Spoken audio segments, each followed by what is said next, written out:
In a world full of noise, clarity matters. Stories shape us, ideas challenge us.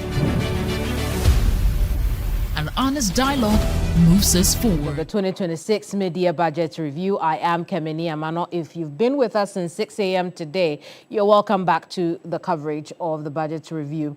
In a tad, we'll connect with reporters on the ground, including Parliament, where the action will take place. Christian Yale and a host of correspondents are on the ground there. Here in the studio, we'll bring you conversations, we'll bring you the facts and figures as far as the half year of 2026 is concerned. Let me quickly introduce my guest in the studio with me just before we hit the road again. Very close to me is Dr. Eric Boakye-Yiadom. He's a senior fellow at the Africa Policy Lens. Next to him is Charles Kusi Apia-Kubi, Executive Secretary of the Ashanti Business Owners Association. And then Dennis Brown, an Associate Director, Strategy and Transaction at Deloitte. Gentlemen, thank you so much for joining us for this coverage. We'll quickly get into conversation because we know that we are hitting the 2 p.m. mark when the finance minister is expected to make his presentation in Parliament. So I'll start off with you, Dr. Boakye-Yiadom.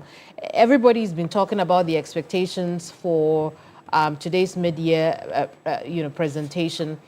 There are those who suspect that there will not be need for extra financing of government activities. Talk to us about what your view is as far as the half year is concerned. Two quick things. Number one, I would want to see us moving from stabilization to job creation. That measure seems to be missing. You see the indicators in a way point to the fact that we are out of the challenges as we used to be some time ago. Right. Inflation, exchange rate, and all that. But when you look at the job creation or the employment bit of it, we are not doing so well. For example, if we look at 2024, when we had just come out of COVID, the unemployment levels were around about 13.5%. Post-COVID, unemployment is about 13%. So we are generally around the same region. If we come down to youth unemployment, it has actually surged up. Youth employment, that is people below 25, 24 and downwards. It has moved from 32% to about 32.6%. So a lot of our young people are not getting jobs. But we say that the economy, we are picking up. So how do we close the nexus? And the average school-going age in the university, they graduate around 23, 22. So you come out of school and there's nothing there's no job. Then we also have a category of people who are into what we call vulnerable employment. They are not happy with what they are doing. That is also in the region of about 20%. So generally, there should be a connection between what we're experiencing as an economy and in terms of job creation. Then I'd also want to see how the close-up in the revenue shortfalls. In the first quarter, revenue shortfalls was in the region of about 2.7 billion Ghana cedis.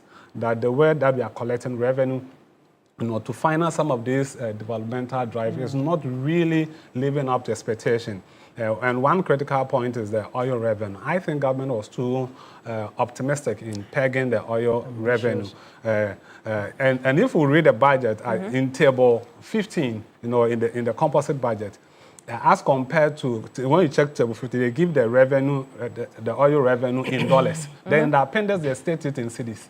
When you calculate the exchange rate, they use 13.8 Ghana cedis as the exchange rate. Right. So why should you be so ambitious of thinking that your exchange rate will be 13.8 when currently, when we started the year, we were doing around 10. So you have overly stated your revenue, which generally you know you are not going to get it.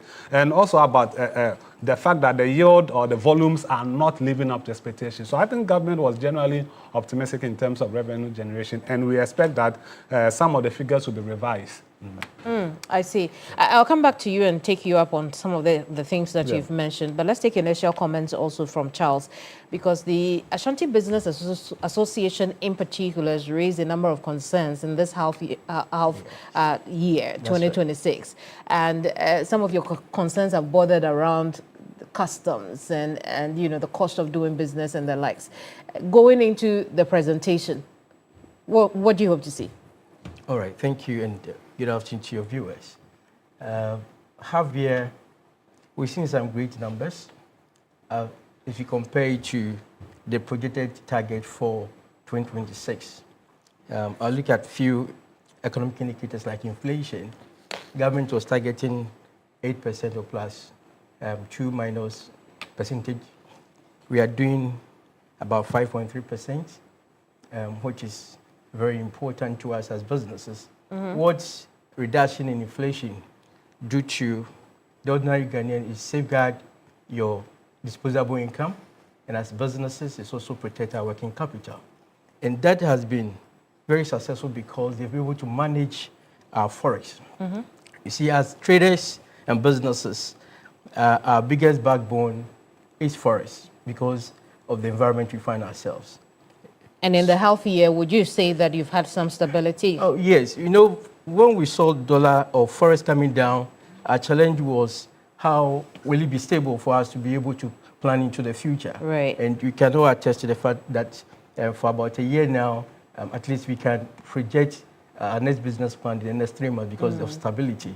And that has also bring some level of safeguard into our business environment. What it does is that it also, when forex goes down and our city outperform forex, what it does is also reduces inflation naturally.